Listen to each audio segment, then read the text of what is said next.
ముఖ్యమైన విషయాలు ఈ ఉదయకాల సమయంలో తెలుస్తాయి.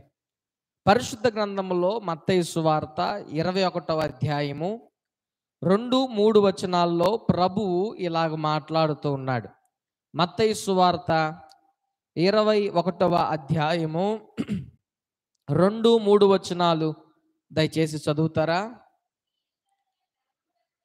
మీ ఎదుటనున్న గ్రామానికి వెళ్ళండి. వెళ్ళగానే కట్టబడి ఉన్న యొక్క గాడిదయు వాటితో ఉన్న గాడిద పిల్లయు మీకు కనబడును. వాటిని విప్పి నా యొద్దకు తోలుకుని రండి. ఎవడైనను మీతో ఏమైనను అనిన ఎడల అవి ప్రభువునకు కావలసినవని చెప్పవలెను. చాలండి.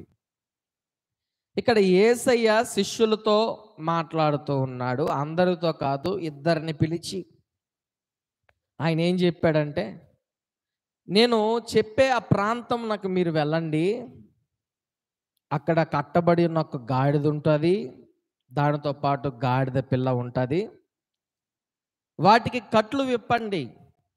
వాటికి కట్లు విప్పి నా దగ్గరికి తీసుకురండి. ఎవరైనా అభ్యంతరం తెలిపితే, ఎవరైనా అడ్డగిస్తే ఇవి ప్రభువునకు కావాలని చెప్పండి అని చెప్పాడు. ఇప్పుడు ఈ వాక్యాన్ని మనం కొంచెం అర్థవంతంగా తీసుకుందాం. ప్రభువు శిష్యులకు చెప్పాడు, కట్టబడి ఉన్న గాడిదను, గాడిద పిల్లను తీసుకుని రావాలి. రమ్మండమే కాదు, తాని యొక్క తీసుకుని రమ్మన్నాడు. అది శిష్యులకు చెప్పిన మాట. అయితే ఈ ఉదయకాల సమయంలో మనం ఆలోచన చేద్దాం. మనమందరము కూడా యేసయ్య రక్తం చేత కడగబడిన వారము, అవునా?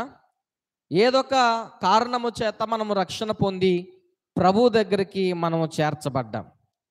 అయితే మనము ప్రభు దగ్గరికి వచ్చిన కారణం ఏంటి తెలుసా? అనేకుల కట్లను తెంపేదానికి. హల్లెలూయా. అనేకులు కట్టబడి ఉన్నారు. గాడిదైతే తాళ్లతో కట్టబడి ఉంది, వెళ్ళిపోకుండా ఉండేదానికి, వారి యొక్క ఆధీనంలో ఉండేదానికి, వారు చెప్పినట్లుగా ఉండేదానికి, వారు ఏం చెప్తే దాన్ని చేసేదానికి గాడిదలు ఏం చేయబడి ఉన్నాయి? కట్టబడిపోయి ఉన్నాయి. అయితే ఈ రోజున చాలామంది లోకములో పాపపు కట్ల చేత కట్టబడిపోయి ఉన్నారు. పాపపు బంధకాల్లో కట్టబడి బందీలైపోయి వాటి నుంచి బయటికి రాలేని పరిస్థితుల్లో ఉంటే, ప్రభువు రక్షించబడిన వారితో ఏం చెప్తున్నాడు తెలుసా? మీరు వెళ్ళి వారి కట్లు తెంపండి. ఏం చేయాలి? మీరు వెళ్ళి వారి కట్లను తెంపండి. వారి కట్లను తెంపి నా దగ్గరికి తీసుకురండి. మీరు ఎలా వారి కట్లు తెంపుతారు? కుటుంబంలో యజమానులుంటే యజమానుల కట్లు తెంపడమే కాదు, వారి సంతానము కట్లు కూడా మీరు తెంపాలి. వారిని నా యొద్దకు తీసుకురండి. ఎవరైనా ఆటంకపరిస్తే వారిని ప్రభువుకి కావాలని చెప్పాడని చెప్పండి. ప్రభు శిష్యులతో చెప్పినట్లుగానే నేడు రక్షణ పొందిన క్రైస్తవ సమాజముతోటి ప్రభు మాటలు మాట్లాడుతూ ఉన్నాడు. కానీ చాలామంది క్రైస్తవులు నేడు ఎలా ఉన్నారు, ఎలాంటి పరిస్థితుల్లో ఉన్నారంటే సువార్తను గురించి తెలియని వారిగా ఉన్నారు. బాగా వినండి, చాలా ప్రత్యేకమైన విషయాలు ఈ ఉదయకాల సమయంలో మీతో నేను చెప్పబోతా ఉన్నాను. సువార్తను గురించి తెలియని వారిగా ఉన్నారు. బాబు సువార్త చెప్పండి, మీరు క్రైస్తవులు కదా, రక్షించబడ్డారు కదా అంటే చాలామంది చెప్పే విషయాలు ఏంటో తెలుసా? మాకు జ్ఞానం లేదు. ఏంది? మాకు జ్ఞానం లేదు, మాకు బలము లేదు. ఏంది? మాకు బలము లేదు, మాకు ధైర్యం లేదు. మాకేం లేదు? ధైర్యం లేదు. మాకు ధనం లేదు. ఏం లేదు? ధనం లేదు. మాకు ఏమి లేదంటే కులం అనే అడ్డుగోడలో మేము కట్టబడిపోయి ఉన్నాం. చాలా మందికి సువార్త చేయమని చెప్తే ఏం చెప్తారంటే, కొంతమంది గురించి, అందరు కాదు, ఒక్కొక్కరికి ఒక్కొక్క కారణం ఉంటుంది. ఒకరు ఏం చెప్తారంటే, సార్ మాకు సువార్త చేసేదానికి చేతిలో డబ్బులు లేవు సార్ అంటారు. ఏం చెప్తారు? మాకు సువార్త చేసేదానికి చేతిలో డబ్బులు లేవు సార్ అంటారు. ఇంకొంతమంది ఏం చెప్తారంటే, మాకు సువార్త చేసేదానికి బలం లేదు, బలగం అంటే మాకు సపోర్ట్ చేసేవాళ్ళు లేరు, అంటే తోడుగా ఉండేవాళ్ళు లేరు, బలం లేదంటారు కొంతమంది. ఇంకొంతమంది ఏం చెప్తారంటే, మాకు ధైర్యం లేదని చెప్తారు. ఏం లేదు, మాకు పలానా చోట నిలబడి దేవుని మాటలు చెప్పేదానికి లేదా ఇంకెవరికైనా చెప్పేదానికి మాకు ధైర్యం లేదని చెప్తారు. ఇంకొంతమంది ఏం చెప్తారంటే, సార్ మేము మోటోలం సార్, మా జ్ఞానం లేదు, ఎట్ట మాట్లాడాలో మాకు తెలియదని కొంతమంది చెప్తారు. అంటే చాలామంది సువార్తను గురించిన అవగాహన లేకుండా ఈ మాటలు మాట్లాడుతున్నాడు. కానీ ఏ తెలుసా, కులం అనే అడ్డుగోడ పెట్టుకుంటారు. ఏం పెట్టుకుంటారు? కులం. గుర్తుపెట్టుకోండి, మన భారతదేశంలోనే కులాలు లేవు, మతాలు లేవు. ప్రపంచ దేశాల్లో కుల భేదాలు ఉన్నాయి. అమెరికా దేశంలో ఎలా ఉంటుందో తెలుసా జాతి? మనకి ఇక్కడ కొన్ని కులాలు ఉన్నాయి కదా, అంటే నేను వాటి పేర్లు చెప్పనులే కానీ మనకు తెలిసే కులాలు. ఆ కులాలను బట్టి ఒకరిని ఎక్కువగా ఒకరిని తక్కువగా చూస్తూ ఉంటారు. అమెరికా దేశంలో ఎలా ఉంటుందో తెలుసా? తెల్లగా ఉంటే వారు మంచి జాతి. ఏంటి? బాగా తెల్లగా ఉంటే వారు మంచి జాతి. లేదా పూర్తి నలుపైనా కూడా మంచోళ్ళే. అటు ఇటు కాకుండా చామన ఛాయగా ఉంటే వారు తక్కువ జాతి. ఏంది? అటు ఇటుగా కాకుండా చామన్ ఛాయ్ కలర్లో ఉంటేవారు తక్కువ జాతి. వారిని తక్కువగా చూస్తారు. పూర్తిగా నలుపైన ఉండాలి, పూర్తిగా తెలుపైన ఉండాలి. చామన్ ఛాయ్ కలర్లో ఉంటేవారు తక్కువ జాతి కలిగిన వారు. ఎందుకు ఈ మాటలు చెప్తున్నానంటే, ప్రతి దేశంలో కులం అనేది ఉంది, కానీ క్రైస్తవ్యంలో యేసు రక్తములో కులం అనేదే లేదు. హల్లెలూయా. కులానికి ప్రస్తావన లేదు. యేసయ్య రక్తములో అందరూ సమానులే, అందరూ సమానులే. అది నేను చెప్పడం కాదు. ఒక రోజున ఇప్పుడు మన ఇంట్లో కొన్నిసార్లు మీరు గృహ కోడికలు పెట్టించుకుంటా ఉంటారు కదా, అలాగే కొర్నేలి ఇంటిలోకి పేతురు వస్తే పేతురు చెప్తున్నాడు ఈ మాట. ఏమని చెప్తున్నాడు? అపోస్తల కార్యాలు 10వ అధ్యాయము 34వ అధ్యాయము 36వ వచనాన్ని మీరు చూడాలి. అపోస్తల కార్యాలు 10వ అధ్యాయము 34, 36వ వచనం. దేవుడు పక్షపాతి కాడని నిజముగా గ్రహించి ఉన్నాను. ప్రతి జనములోను ఆయనకు భయపడి నీతిగా నడుచుకుని వారిని ఆయన అంగీకరించును. హల్లెలూయా. రోమీయులకు రాసిన పత్రిక 10:12 అయితే ఆయనకు ఏ భేదము కూడా లేదు, అందరూ సమానులే. పేతురు అంటున్నాడు ఈ కారణము చేత. అంటే అక్కడ సందర్భం ఏంటి? పేతురు యోధా జాతికి చెందినవాడు, కొర్నేలి గృహంలో ఉన్నవారు తక్కువ జాతికి చెందినవారు, అక్కడున్న ప్రజలు. అయితే పేతురు ఆ సందర్భాన్ని గ్రహించి, ఇందును బట్టి నాకు తెలిసిన విషయం ఏంటంటే ప్రభువుకి అందరూ కూడా సమానులే, యేసుక్రీస్తు అందరికీ ప్రభువు అని పేతురు అక్కడ ఆ మాటను ప్రస్తావిస్తున్నాడు. ఇప్పుడు ఈ మాటలు మీకెందుకు నేను చెప్తున్నానంటే, నేడు చాలా మందికి సువార్త గురించిన అవగాహన లేక వారు అంటున్న మాటలు ఏంటంటే, మాకు కులం అడ్డుగా ఉంది, మాకు ధనం అడ్డుగా ఉంది, మాకు బలం అడ్డుగా ఉంది, మాకు ధైర్యం అడ్డుగా ఉంది, మాకు జ్ఞానం అడ్డుగా ఉంది. ఏం చెప్తున్నారు వాళ్ళు? సువార్త ప్రకటించేదానికి. కానీ చాలామంది క్రైస్తవులకు తెలియని విషయం ఏంటో తెలుసా? మనమందరం ఏమనుకుంటామంటే, యేసయ్య ఈ లోకానికి వచ్చాడు, వచ్చినప్పటి నుంచే సువార్త ప్రారంభమైంది అని అనుకుంటారు. అవునా? యేసయ్య ఈ లోకానికి వచ్చాడు, అంతకుముందు చాలామంది ప్రవక్తలు, దైవ సేవకులు అందరూ ఉన్నారు. అప్పుడు సువార్త అనేది లేదు, యేసయ్య వచ్చినప్పటి నుంచే సువార్త ఉందని చాలామంది అనుకుంటారు. కానీ ఎప్పటి నుంచి సువార్త ఉందో మీకు తెలుసా? కొన్ని ప్రత్యేకమైన విషయాలు చెప్తాను చూడండి. 40వ కీర్తన 9వ వచనము 10వ వచనాన్ని దయచేసి మీరు చూడండి. 40వ కీర్తన 9వ అధ్యాయము 40వ కీర్తన 9వ వచనము 10వ వచనం. నా పెదవులను మూసుకొనక మహా సమాజములో నీతి సువార్తను నేను ప్రకటించి ఉన్నానని నేనంటిని.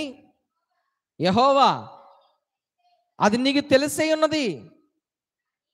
నా నీతిని నా హృదయములో నుంచుకొని నేను ఊరకుండలేదు. నీ సత్యమును నీ రక్షణను నేను వెల్లడి చేసి ఉన్నాను. నీ కృపను నీ సత్యమును మహా సమాజమునకు తెలుపక. చాలండి, హల్లెలూయా. ఎందుకు ఈ మాటను చదివించానో తెలుసా? దావీదు కాలము నుంచే సువార్త అనేది ఉంది. అంతకు ముందు నుంచే సువార్త అనేది ఉంది. దావీదు ఏమంటున్నాడు?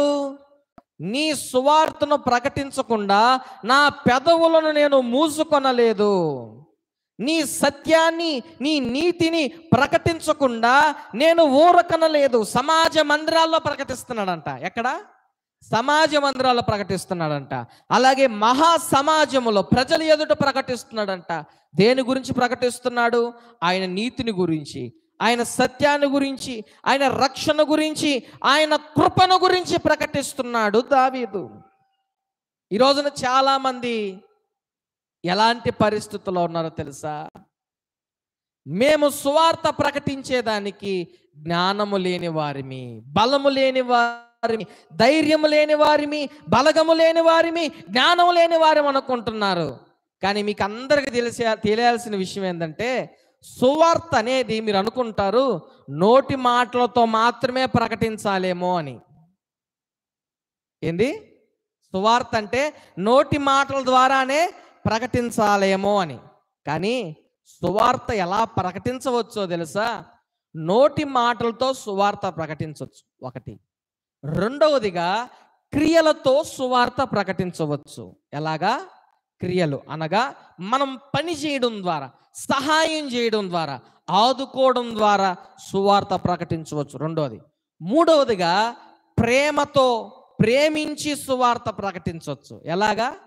ప్రేమించి అంటే క్షమించడం, ఆపదలో ఉన్న వారిని ఆదుకోవడం, హక్కును చేర్చుకోవడం, చేరదీయడం ద్వారా సువార్త ప్రకటించవచ్చు. మూడవదిగా చూస్తే స్వస్థతలతో సువార్త ప్రకటించవచ్చు. ఎలాగా? స్వస్థతలతో అనగా ప్రార్థనాపూర్వకంగా బాగా ప్రార్థన చేసి ప్రజల మధ్యలో దేవుని కార్యములు మనం చేయడం ద్వారా అనేకులకు సువార్త అనేది వెలుతుంది. గుర్తుపెట్టుకోండి, మీకు కొంతమంది నేను పరిచయం చేస్తాను. ఈ దేశంలోనికి మొట్టమొదటిగా సువార్త చేయడానికి వచ్చిన వారు యేసయ్య శిష్యుల్లో తోమా అనే శిష్యుడు. ఆయన ఈ లోకానికి వచ్చి చాలా గొప్ప సువార్తను ప్రకటించాడు. తరువాత విలియం కేరీ అనే ఆయన ఈ భారతదేశానికి వచ్చి సువార్తను ప్రకటించాడు. ఎలా సువార్తను విలియం కేరీ ప్రకటించాడో మీకు తెలుసా? ఎలా ప్రకటించాడో తెలుసా? ఆయన పేద పిల్లలకు చదువు చెప్పించాడు. ఎలాగా? పేద పిల్లలకు చదువు తెప్పించాడు, అకౌంటింగ్ నేర్పించాడు, అలాగే బైబుల్ పాఠశాల పెట్టాడు, పేదలకు సహాయం చేశాడు, ఉచిత వైద్యాన్ని ఏర్పాటు చేశాడు, ప్రింటింగ్ ప్రెస్ను ఏర్పాటు చేశాడు. ఇంకా ప్రత్యేకించి చెప్పాలంటే సతీ సహగమనం అనేది ఉండేది ఆ రోజుల్లో. ఏంటి సతీ సహగమనం అంటే? భర్త గాని చనిపోతే భర్త చితి మంటల్లో భార్యను కూడా కాల్చివేయాలన్న ఆచారం ఉండేది. దాని కొరకై విలియం కేరీ పోరాడాడు. అంటే ప్రజల పక్షముగా, ప్రజలకున్న బాధలను బట్టి ఆయన పోరాటం చేసి సువార్త ప్రకటించాడు. నేను చెప్పే విధానం మీకు అర్థమవుతుండొచ్చు. మీరు నోటి మాటలతోనే సువార్త ప్రకటించాల్సిన అవసరం లేదు. మీ క్రియలతో కూడా సువార్త ప్రకటించవచ్చు. ఎలాగా? ఇతరులకు సహాయం చేయడం ద్వారా, ఇతరుల బాధలు పంచుకోవడం ద్వారా, ఇతరులను ఆదుకోవడం ద్వారా మీరు సువార్త ప్రకటించే అవకాశం మీకుంది. మీరు చేసే ఉద్యోగాల్లో, మీరు చేసే పని బాటల్లో, మీరు వెళ్ళే మార్గాల్లో ఎందరైతే అక్కర్లో ఉన్నారో, ఎంతమందికి అయితే సహాయం అవసరం ఉందో, ఎంతమంది అయితే బంధకాల్లో ఉన్నారో, వారి కట్లు నీ పనుల ద్వారా తెంపేదానికి అవకాశం ఉంది. గుర్తుపెట్టుకో, నీ క్రియల ద్వారా వారి కట్లు నువ్వు తెంపవచ్చు. ఆ క్రియలే వారికి సువార్తను ప్రకటిస్తాయి, రక్షణ మార్గంలోకి నడిపిస్తాయి. రెండవదిగా, ప్రేమతో మనము సువార్తను ప్రకటించవచ్చు. మూడవదిగా, ఎలాగా? ప్రేమతో. మన దేశానికి మదర్ తెరీసా అనే ఆమె వచ్చింది. మదర్ తెరీసా ఆమె ఏం చేసిందో తెలుసా? HIV వ్యాధిగ్రస్తులకు తోడుగా నిలిచింది. రెండవదిగా, కుష్టు రోగులకు ఆమె పరిచర్య చేసింది. క్షయ వ్యాధిగ్రస్తులకు, పేద పిల్లలకు, తరమబడిన దిక్కులేని వారికి ఆమె ఆశ్రయస్థానంగా నిలిచి వారిని అందరినీ ఆదుకొని, చేదరించుకున్న కుటుంబస్తులు, అవమానించిన బంధువులు, చేర్చుకొని గ్రామస్తులు ఎంతోమంది ఉంటూ ఉండగా, ప్రభు ప్రేమను బట్టి మదర్ తెరీసా వారిని చేర్చుకొని, వారిని ఆదరించి, వారికి 3 పూట్ల తిండి పెట్టి, వారి గాయాలను కడిగి, వారికి చేయవలసిన పరిచర్య చేసినందువల్ల ఆమె ప్రభు ప్రేమతోనే వారికి సువార్తను ప్రకటించింది. హల్లెలూయా! వింటున్నారా? దేవుని మాటలు వింటున్నారా? సువార్తను నోటి మాటలతోనే ప్రకటించాల్సిన అవసరం లేదు. 2 కేజీలు బియ్యం నీ దగ్గర ఉంటే, ఆకలితో అలమటించిన వారికి ముద్ద అన్నం పెడితే నువ్వు సువార్త ప్రకటించినట్టే. ఎవరైతే తరమబడ్డారో, ఎవరైతే అవమానించబడుతున్నారో, ఎవరైతే నిందించబడుతున్నారో, ఎవరైతే గాయపరచబడుతున్నారో, వారి దగ్గరికి వెళ్ళి ఆదరించి, ఓదార్చి, ధైర్యపరిచి, వారి పక్షాన నిలబడితే వారికి ప్రభు పక్షంగా నువ్వు సువార్త ప్రకటించినట్టే. ఈ రోజున ఇలాంటి మనస్తత్వం లేని క్రైస్తవులు ఏమన్నావు అనుకోండి, సువార్త ప్రకటిస్తున్నారా? ఎక్కడ సార్, మా బాధలు చూసుకునే దానికి మాకు సరిపోతుంది. గుర్తుపెట్టుకోండి, మీ బాధలు మీరు సచ్చిందాకా ఉంటాయి. జ్వరం వచ్చింది, మళ్ళా జ్వరం రాదా? తలనొప్పి వచ్చింది, మళ్ళీ తలనొప్పి రాదా? కాలు నొప్పులు వచ్చి మళ్ళీ కాలు నొప్పులు రావా? ఆర్థిక సమస్యలు ఉన్నాయి, రేపు మళ్ళా మీకు డబ్బు రాదా? డబ్బు వస్తే మళ్ళీ డబ్బు పోదా?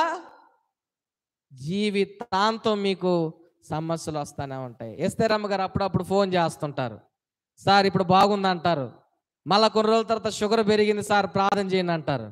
ఎందుకు? ఆ వ్యాధి అనేది వస్తూ ఉంటుంది, పోతూ ఉంటుంది. అంటే ఏం చెప్తున్నాను మీకు దీని ద్వారా అంటే, మీకు సమస్యలు, కష్టాలు అనేవి జీవితాంతం ఉంటానే ఉంటాయి, ఏదో ఒకటి వస్తానే ఉంటుంది. కానీ ఆ కారణము చేత మా కష్టాలు, మా బాధలు, మా ఇబ్బందులు అనుకొని మీరు యేసయ్య సువార్తను ప్రకటించక అనేకులు కట్టబడి ఉన్నారు. వారి కట్లు తెంపక వారి నిత్య నాశనంలోనికి వెళ్ళేదానికి మీరు కారకులు అవుతున్నారు. గుర్తుపెట్టుకోండి. ఇంకా మీ బంధువులు ఎంతమంది రక్షణ పొందవలసిన వారు ఉన్నారు? మీ చుట్టుప్రక్కన వారు ఎంతమంది తెలుసుకోవాల్సిన వారు ఉన్నారు? ఏ మాత్రము దేవుని సువార్తను మీరు ప్రకటిస్తున్నారు? నోటి మాటతో అయినా ప్రకటించాలి, క్రియలతో అయినా ప్రకటించాలి, ప్రేమతో అయినా ప్రకటించాలి, లేదా స్వస్థతల ద్వారా అయినా ప్రకటించాలి, లేదా సాక్ష్యం ద్వారా అయినా ప్రకటించవచ్చు. సాక్ష్యం ద్వారా కూడా, నీ సాక్ష్యము ద్వారా కూడా సువార్తను ప్రకటించవచ్చు. వీటిలో ఏదైనా నువ్వు చెయ్యి, కానీ ఏదైనా కానీ చెయ్యి, కానీ సువార్త మాత్రం చెయ్యి. ఎలాగైనా చెయ్యి. నోటి మాటలతో చెప్తావో, క్రియలతో చెప్తావో, ప్రేమతో చెప్తావో, సాక్ష్యంతో చెప్తావో, స్వస్థతలు చెప్తావో, ఎలాగ చెప్తావో చెప్పు, కానీ సువార్తను చెప్పు. వారి కట్లను తెంపి ప్రభువు దగ్గరికి తీసుకురా అంటున్నాడు. ఎవరైనా అడ్డగిస్తే వాటిని గురించి చెప్పండి, ఇవి ప్రభువుకి కావాలని చెప్పండి.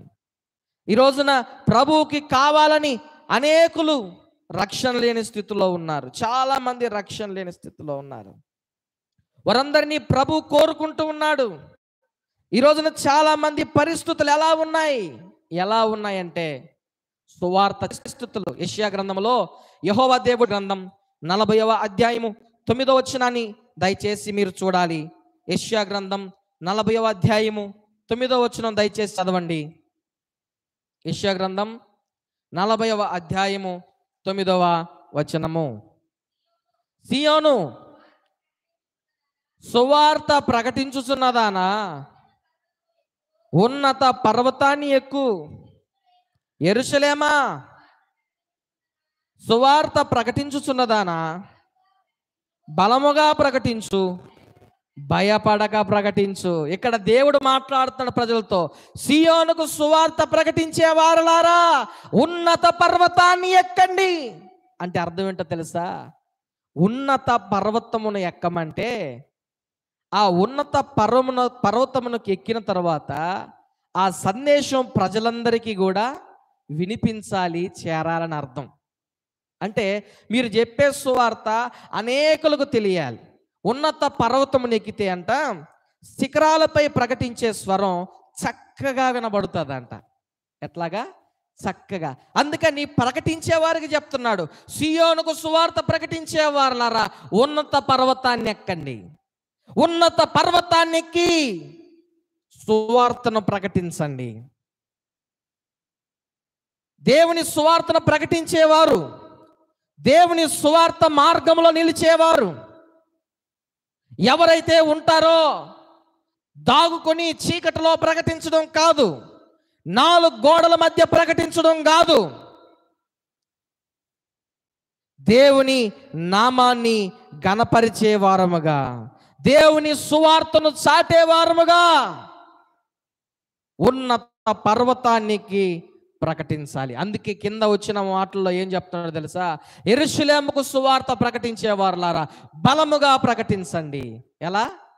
బలముగా ప్రకటించండి, ధైర్యముగా, భయము లేకుండా ప్రకటించండి. అంటే సువార్తను గురించిన మాటలు ప్రభు ఎందుకు చెప్తాడంటే, భయం వల్ల కానీ, మనుషుల భయం వల్ల కానీ, వారి గొప్పతనం వల్ల కానీ నువ్వు ప్రకటించే సందేశంలో గంభీరత్వం పోతుంది. ఏం పోతుంది?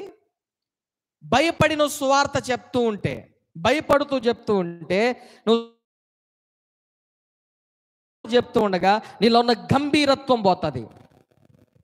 సూటిగా చెప్పే మాటలు లేకుండా గంభీరత్వం తగ్గడం ద్వారా సందేహంతో చెప్పడం ప్రారంభిస్తావు. నువ్వు ఎలా చెప్తావు?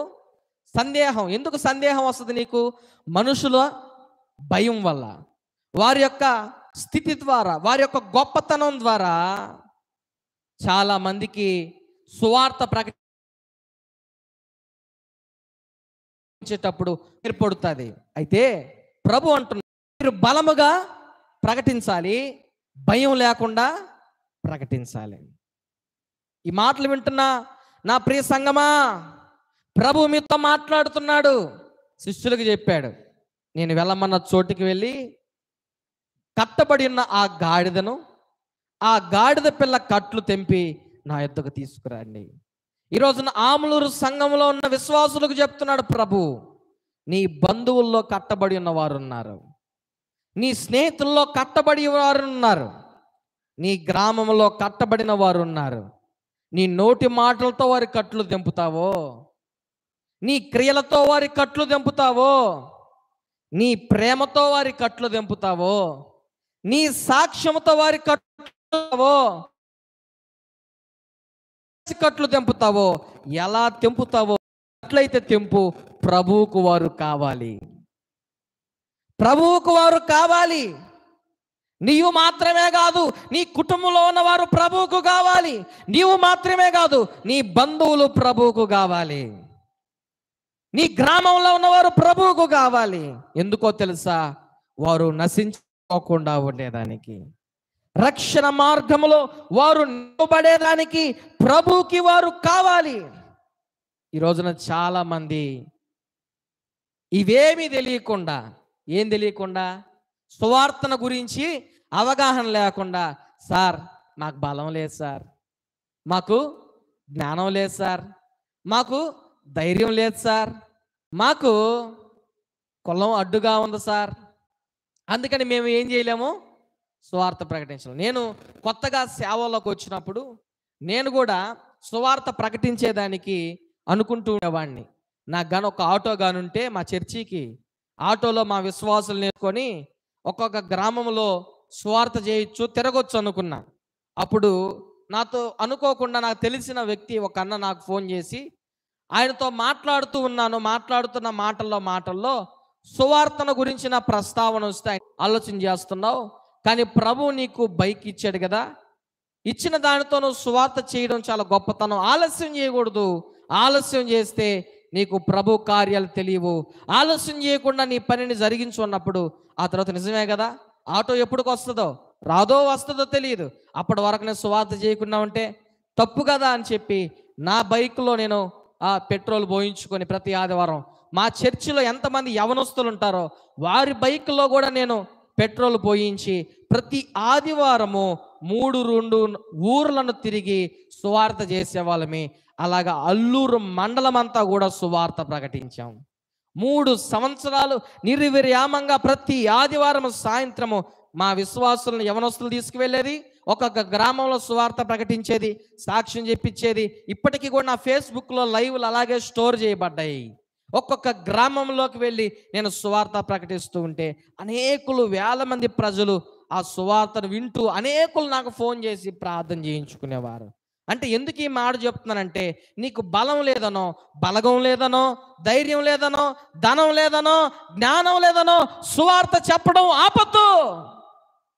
నీ మాటల ద్వారా సువార్త ప్రకటించవచ్చు, నీ క్రియల ద్వారా సువార్త ప్రకటించవచ్చు, నీకున్న ప్రేమ ద్వారా సువార్త ప్రకటించవచ్చు, సాక్ష్యం ద్వారా సువార్త ప్రకటించవచ్చు, దేవుని నామమున అద్భుతాలు చేసి సువార్త ప్రకటించవచ్చు. ఎలా చేస్తే దేవుడు అంటున్నాడు? ఎందుకు దేవుడు నిన్ను ఆటంకపరుస్తున్నాడు? ప్రభు అయితే నిన్ను ఆటంకపరచట్లేదు. ఒకవేళ నీ కులం నిన్ను ఆటంకపరుస్తుందా? నీకున్న మనస్పర్ధలు ఆటంకపరుస్తున్నాయా? నీకున్న వ్యక్తిగతమైన ఆలోచనలు ఆటంకపరుస్తున్నాయా నాకు తెలియదు. ప్రభు నీతో మాట్లాడుతుండగా సువార్తను ప్రకటించు. చాలా మంది క్రైస్తవులకు బైబిల్ పట్టుకోవాలన్నా కూడా నామోషిగా ఫీల్ అవుతారు. ఏందండి? బైబిల్ పట్టుకోవాలన్నా కూడా ఎవరైనా బంధువులు కనిపించారనుకోండి, స్నేహితులు కనిపించారనుకోండి, అంటే మీతో చదువుకున్న వాళ్ళు ఉండొచ్చు, బంధువులు ఉండొచ్చు, వాళ్ళు రక్షణ లేకుండా ఉండొచ్చు. నువ్వు బైబిల్ పట్టుకో అంటే వాళ్ళు ఎగతాళి చేస్తారనో లేకపోతే ఇంకేదైనా మాట మాట్లాడతారనో చాలా మంది క్రైస్తవులు ఎందుకు చేస్తారు తెలుసా? బైబిల్ దాచుకుంటారు. అసలు బైబిల్ కొంతమంది తీసుకురారు కూడా. కారణం సిగ్గు. ఏమన్నా అంటారేమో, ఏమన్నా నిందిస్తారేమో, ఎగతాళి చేస్తారేమో. గుర్తుపెట్టుకో, నీ పొరపాట్లను బట్టి నిన్ను గూర్చి నవ్వుకునేదానికంటేనా, మనకున్న బలహీనతలను బట్టి ఎగతాళి చేసేదానికంటేనా తప్ప? వ్యసనాలతో బానిసలై తిరుగులాడుతుంటే అవమానపరిచినప్పుడు నీకు సిగ్గురాలా? అన్యాయంగా కుటుంబంలో గొడవలు పెట్టుకుంటా ఉంటే ఇళ్ళ పక్కన వాళ్ళు నవ్వుకున్నప్పుడు నీకు సిగ్గురాలా?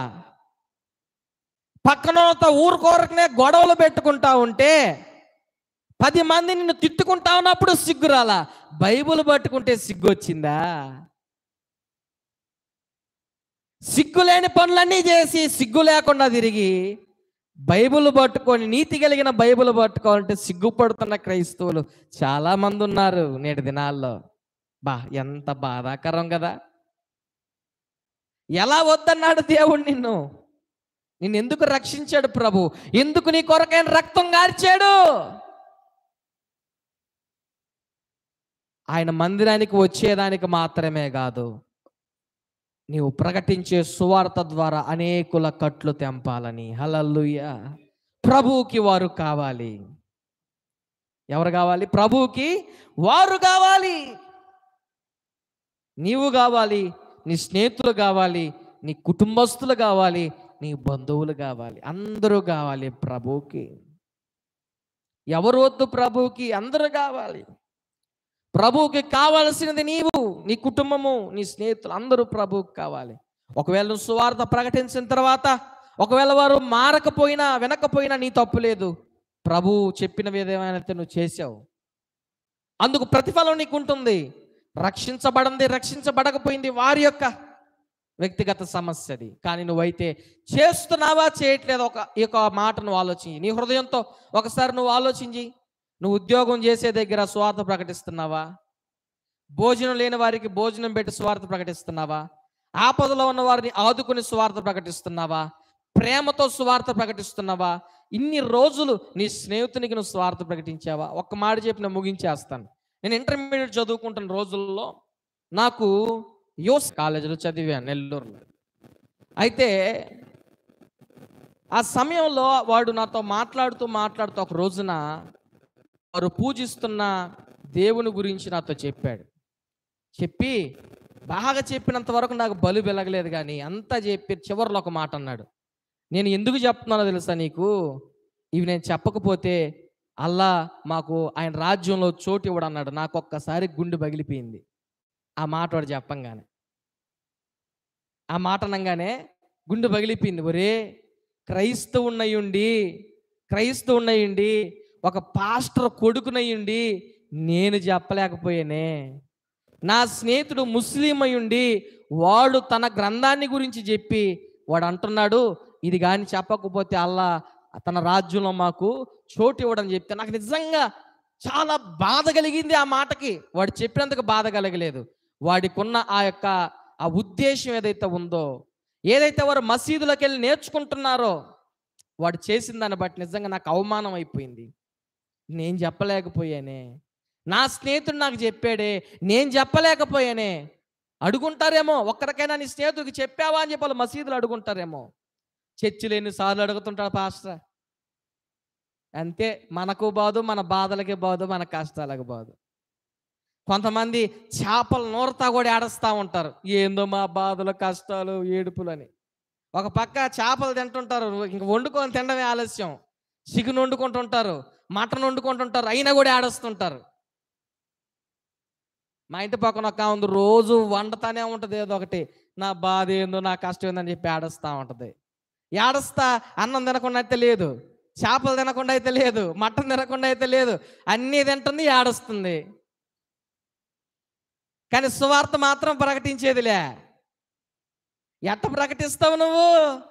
పొద్దున్న లేసినప్పటి నుంచి వాడితో వీడితో ఏ సంభాషణలు అయిపోయినాయి. ప్రార్థన చేసేది ఉందా, వాక్యం చదివేది ఉందా? ఎప్పుడు ప్రకటిస్తావు? ఎలా ప్రకటించగలవు? అసలు బైబిల్ గురించి ఏం తెలిస్తే ప్రకటించగలవు? ఒకవేళ నోటి మాటలతో నువ్వు ప్రకటించకపోవచ్చేమో, క్రియలతో, ప్రేమతో, స్వస్థతలతో, సాక్ష్యముతో నీవు సువార్తను ప్రకటించే అవకాశం ఉంది. అవకాశాన్ని నువ్వు జార విడుచుకుంటే అది నీకు పాపముతో సమానం, శ్రమతో సమానం. అట్టి దానికి నువ్వు లోను కావద్దు. ప్రభు నీతో మాట్లాడాడు కదా, ఒక తీర్మానం తీసుకుందాం. ఈ ఉదయకాల సమయంలో ప్రార్థన చేసుకుందాం. తల్ల వంచి కళ్ళు మూసుకుందాం. నిద్రపోయే వాళ్ళందరూ కూడా కళ్ళు మూసుకోండి. ఇప్పటిదాకా కళ్ళు మూసుకున్నారు, ఇప్పుడు నిజంగా కళ్ళు మూసుకోండి. అందరూ కూడా మోకరించండి, తల్ల వంచి కళ్ళు మూసుకోండి. తూగు పోవాలి, అంతా తూగు పోవాలి. ప్రార్థనలో మనము మోకరించాలి, మత్తు పోవాలి. మత్తు కలిగించే సాతానుడే.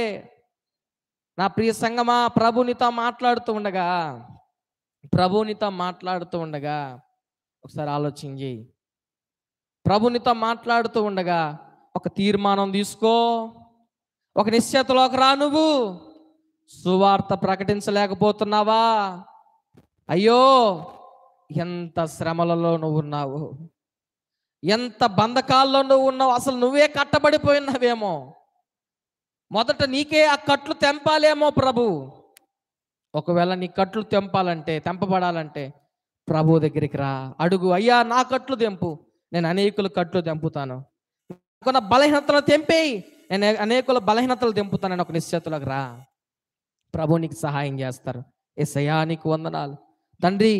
ఉదయకాల సమయంలో సువార్తన గురించి మీరు మాతో మాట్లాడారు, నీ బిడ్డలందరితో మాట్లాడారు. అందరి బిడ్డ స్తుతిస్తున్నాం. చేరువచ్చిన ప్రతి బిడ్డను మీరు దీవించి అయ్యా, ప్రతి బిడ్డ జీవితంలో అద్భుతం జరిగించి ఈ నామమునకు మహిమ తెచ్చుకొని, ఎంతమంది బిడ్డలు తీర్మానం తీసుకున్నారో వారిని ఒకసారి జ్ఞాపకం చేసుకోండి. ఈ ఉదయకాల సమయంలో ప్రభు నిజంగా మీతో మాట్లాడంటే మీ కుడి హస్తాల పైకి ఎత్తండి. మీ కొరకు నేను ప్రార్థన చేయబోతున్నాను. ప్రభు నిజంగా మీతో మాట్లాడుంటే మీ కొరకు నేను ప్రార్థన చేయబోతున్నాను. ఆలోచించండి. నీకు వందనాలు. ఈ ఉదయకాల సమయంలో మీరు మాట్లాడిన ఉపదేశాన్ని బట్టి మీకు స్తోత్రాలు. ఎంతమంది బిడ్డలతో మీరు మాట్లాడారు. ఈ క్షణమంది గొప్ప కార్యం వారి పట్ల జరుగునుగాక, వారి కట్లు తెంపబడునుగాక.